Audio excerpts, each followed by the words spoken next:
जय हिंद। इसके पिछले वीडियो में हमने देख लिया था कि कोशिका क्या होता है और उसके कोशिकांग जैसे कि माइटोकॉन्ड्रिया, जीवद्रव्य के बारे में हमने जान लिया था। ठीक है, इस वीडियो में हम पढ़ेंगे कि केंद्रक क्या होता है।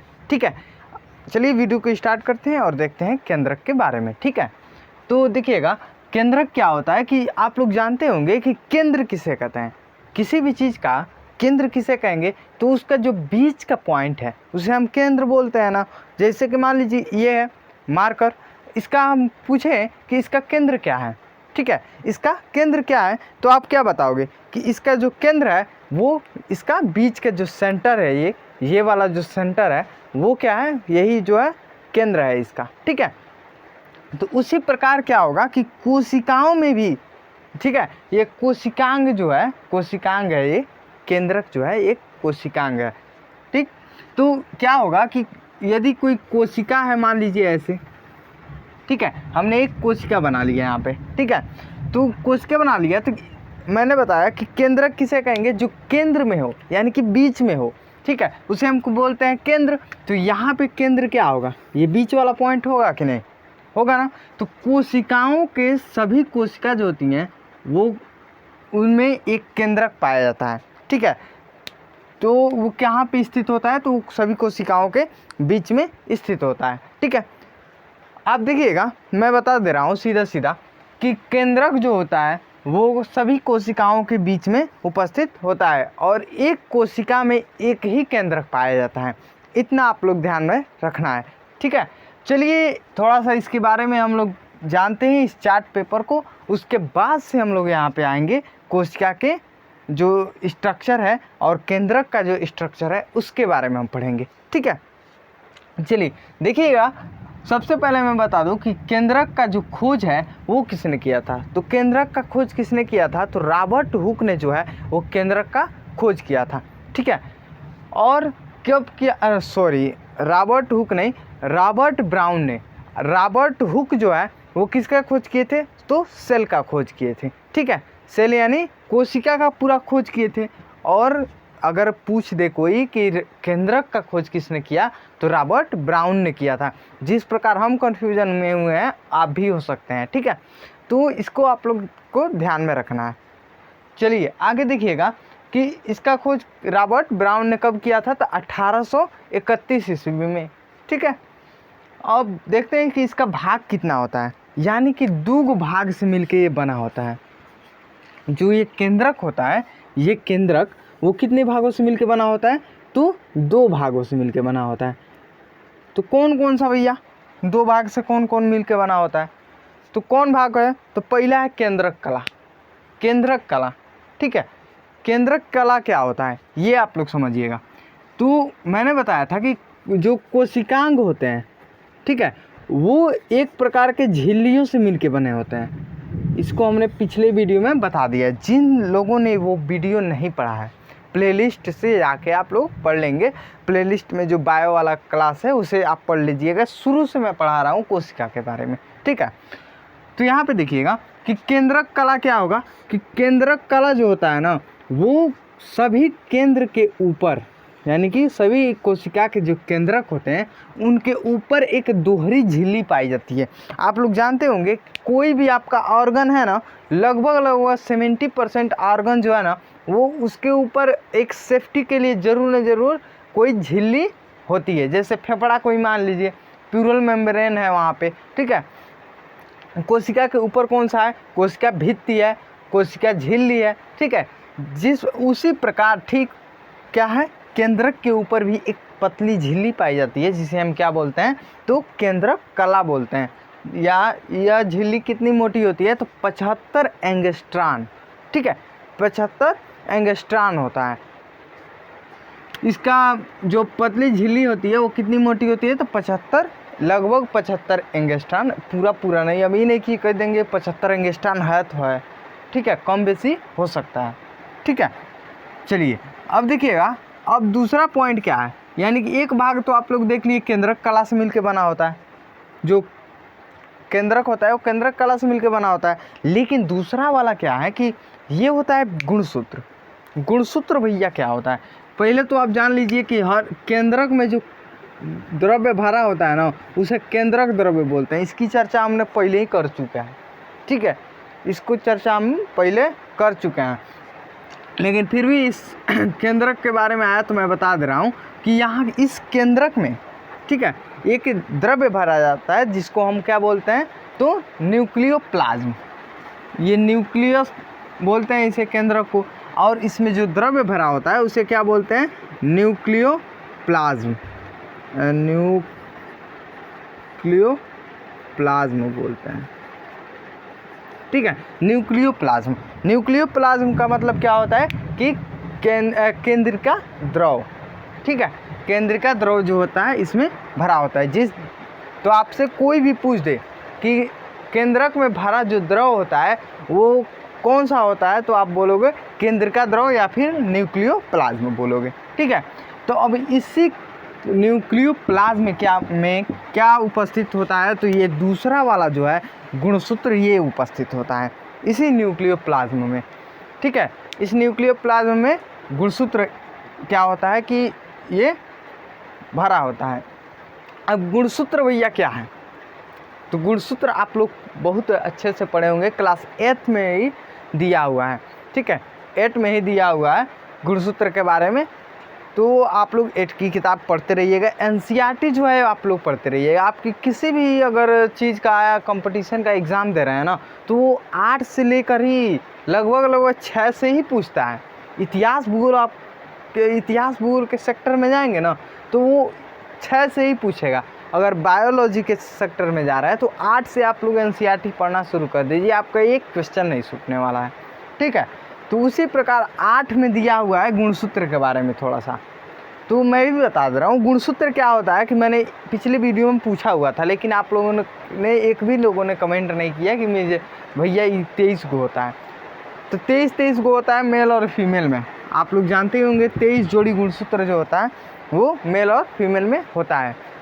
जब एक क्या बोलते हैं फर्टिलाइजेशन के दौरान अगर ये भी इसमें बढ़ोतरी होगी ना तो कौन छंगुरा पैदा हो जाएगा सब, ठीक है। तो आप लोग देखे होंगे कई को क्या अंगूरिया 6 गो होता है, अंगूरिया देखते होंगे ना। तो क्या होता है कि जब ये जोड़ी बढ़ेगी यानी कि 23 को, अब मान लीजिए मेल में 23 था, अब फीमेल में 24 को हो गया, ठीक है। अब एक बढ़ोतरी हो गई ना तो कौन छंगुरा हो जाएगा, तो कौन का कनवे बड़ा हो जाएगा, इस प्रकार से हो जाता है। तो किसके कमी की वजह से होता है, तो 23 जो जोड़ी होती है गुणसूत्र की कमी या फिर अधिकता की वजह से हो जाती है। तो अब देखिएगा हमने जान लिया कि यहाँ पे गुणसूत्र पाया जाता है। इस झिल्ली को क्या बोलते हैं, तो आप लोग कहोगे कि केंद्रक कला बोलते हैं भैया, केंद्रक कला, ऐसे शॉर्टकट में लिख दे रहा हूँ मैं। हाँ, तो क्या बोलते हैं इसमें केंद्रक कला, और इसके अंदर क्या पाया जाता है, तो आप बोलोगे गुणसूत्र पाया जाता है। क्या पाया जाता है, गुणसूत्र। इतना बात क्लियर हुआ ना। चलिए देखिएगा अब गुणसूत्र में भैया क्या उपस्थित होते हैं। गुणसूत्र के अंदर से अगर जूम किया जाए गुणसूत्र को तो उसमें भैया क्या मिल जाएंगे हमें, तो उसमें 2 चीज़ मिलेगा। एक मिलेगा क्या आरएनए और दूसरा मिलेगा डीएनए।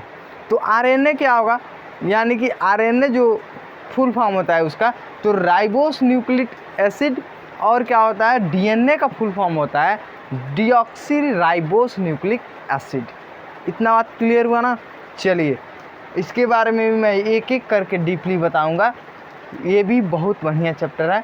इसको मैं बताऊंगा कि कैसे पिता का गुणवत्ता चला आता है पुत्र में, ठीक है।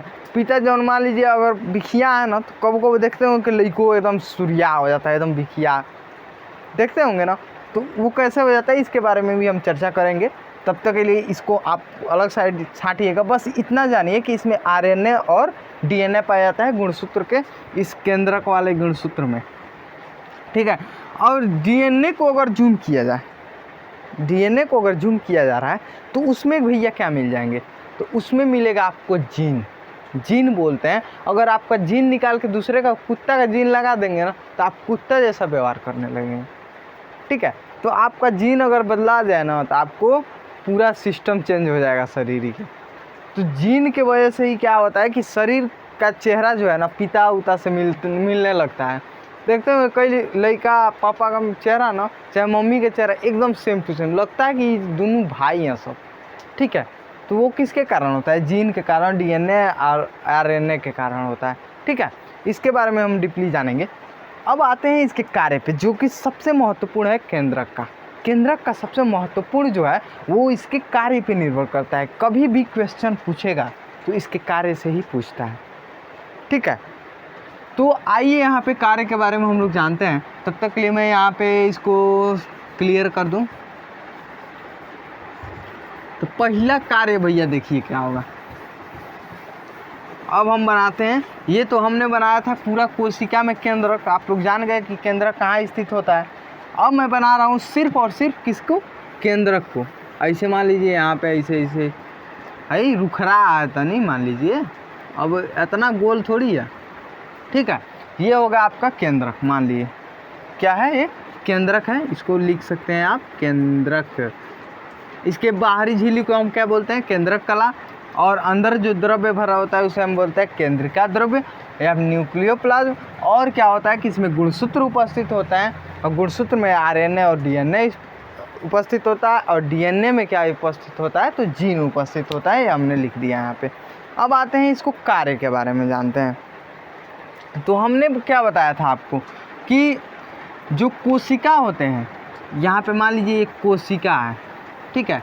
फिर कोशिका को बनाना पड़ गया, तो हम बना दे क्या कोशिका, फिर से हम बना दे रहे हैं कोशिका को, फिर बना दे रहे हैं, क्योंकि यहाँ पे आपको समझाना पड़ेगा।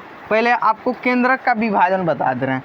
तो कह रहा है कि पहला कार्य क्या है इसका कि कोशिका विभाजन, यानी कि कोशिका कैसे विभाजित होता है। अगर आपका कोशिका विभाजित ना होना तो आपकी लंबाई बढ़ेगी नहीं, ठीक है, बढ़ेगी कभी नहीं बढ़ेगी। मान लीजिए आपके कोशिका विभाजन नहीं हुआ ना, तो यहाँ पे कट गया, अगर ऐसे मान लीजिए यहाँ पे कट गया, यहाँ तक ले कोनो मार दिए चीरा ऐसे ब्लेड से, तो कट गया, तो कब वो जुटेगा ही नहीं, आपस में जुटेगा। अगर मान लीजिए जुट भी गया, चिपक भी गया, तो क्या होगा कि उसमें वो घाव भरेगा ही नहीं। आप लोग देखते होंगे कभी कभी आपका हाथ कट जाएगा ना, यहाँ पे चाम उड़िया जाएगा, तब वो क्या हो जाता है? फिर से सही हो जाता है। क्यों? क्योंकि वहाँ की कोशिकाएं क्या हो जाती हैं? विभाजित होकर अपना फिर से वहीं पे बना लेती हैं, उस स्ट्रक्चर में आ जाता है। तो क्या होगा कि कोशिका विभाजन किस प्रकार से होता है, कैसे डिजाइन में पहले टूटता है केंद्रक, ठीक है। अब मान लीजिए कि केंद्रक ऐसा थोड़ी है कि ऐसा मारा ये खट देंगे टूट के आधा हो गया, ऐसा नहीं टूटता है। कैसे टूटता है? तो मान लीजिए कि एक केंद्रक है ना, अब इसको विभाजित होना है दो में, यानी कि एक कोशिका है, इसको दो कोशिका में बट के विभाजन करके बड़ा बनना है। तो कैसे विभाजित होगा? तो ये क्या करता है, आई मान लीजिए यहाँ पे एक केंद्रक है, ऐसे गोल रहता है, अब बदिया में कैसे हो जाता है? ऐसे धीरे धीरे धीरे धीरे बीचों में पिचकने लगता है, ऐसे बीचों में पिचकेगा, ऐसे बीचों में पिचक के क्या करेगा? ऐसे धीरे धीरे हो जाएगा, और धीरे धीरे करके कहाँ हो जाएगा? ऐसे टूट जाएगा, ठीक है। इस प्रकार से आपका केंद्रक विभाजन होता है। यहाँ पे एक हो गया, यहाँ पे दो हो गया। अब इस प्रकार से क्या हो गया? आपका कोशिका विभाजित हो गया। तो केंद्रक के पास से ही विभाजित होती है, तो केंद्रक इसी प्रकार से विभाजित होता है, ठीक है। इतना बात क्लियर हुआ ना, कैसे विभाजित होता है? तो केंद्रक क्या करता है? कोशिका विभाजन का काम करता है, ठीक है। इतना बात क्लियर हुआ। चलिए आगे देखिएगा। अब क्या कर रहा है कि कोशिकाओं को नियंत्रित करता है। अब भैया का ये अब आ गया कि कोशिकाओं को नियंत्रित करता है। कैसे नियंत्रित करता है भैया?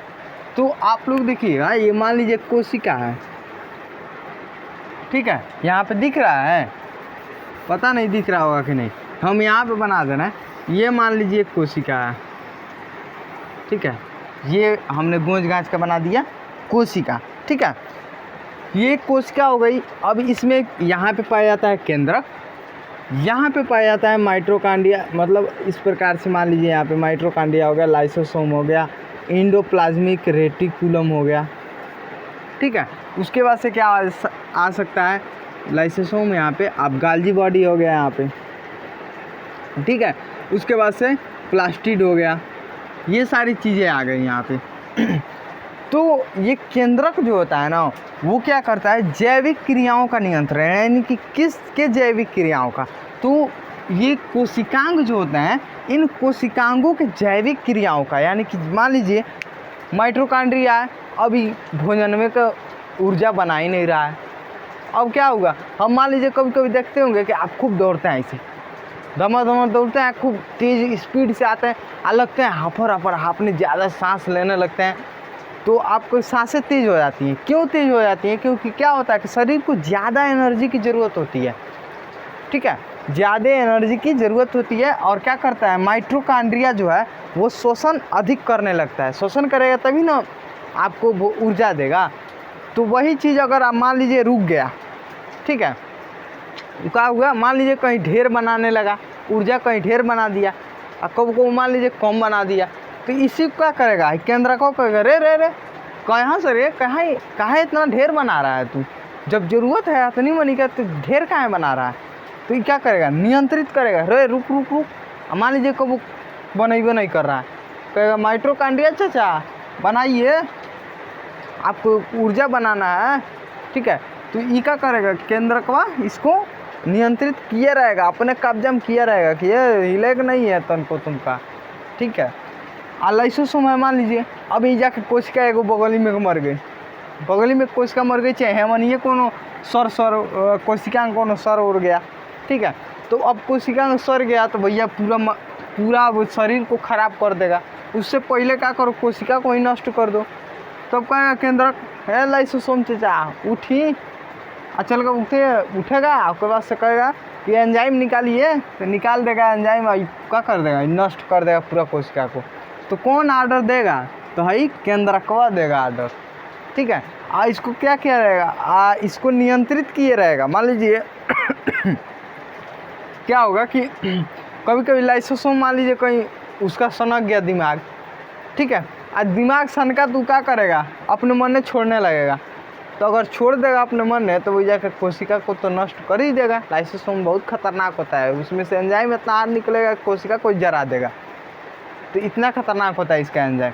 तो ये क्या करेगा, इसको रोके रहेगा कि ए बाबू तनको एंजाइम नहीं निकालना है, जब हम कहेंगे तभी निकालना है।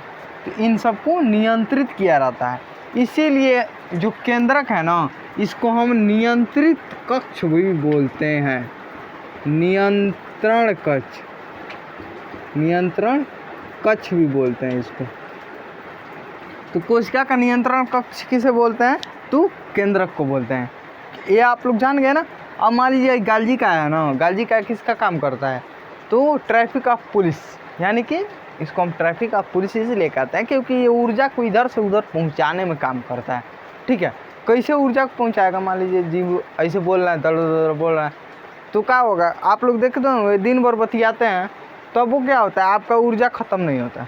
क्यों नहीं ख़त्म होता है, मतलब ख़त्म होता है तो एक के लिए पूरा शरीर का ख़त्म हो जाता है। कहेंगे हम तो खाली मुंह चलाएं, तो पूरा शरीर का एनर्जी कहाँ ऐसे लूज है, मौलवा जाते हैं एकदम। कैसे लूज हो जाता है, तो कैसे हो जाता है, क्योंकि जो गाल्जी बॉडी है वो सारे जगहों से क्या करता है, ऊर्जा धीरे धीरे लाना। मान लीजिए ऊर्जा बोली ढेर चल रहा है, तो यहाँ पे ऊर्जा खर्चा ढेर हो रहा है, तो क्या करेगा गाल्जी बॉडी, जब पूरा शरीर से ऊर्जा ले देता रहेगा, आई भकर बोलता रहेगा, अरे किल क्या हो जाएगा, पूरा रुक जाएंगे हम, ठीक है। तो गाल्जी बॉडी, लाइसोसोम, इंडोप्लाज्मिक रेटिकुलम, क्या बोलते हैं प्लास्टिक, इसके बारे में हम पूरा डीपली बताएंगे। फिर भी आप बस इतना समझ जाइए कि नियंत्रक कक्ष किसे बोलते हैं, तो न्यूक्लियोप्लाज्म को। इसे आप लोग नोट्स में लिखते रहिएगा क्योंकि काफ़ी इम्पोर्टेंट है, ठीक है।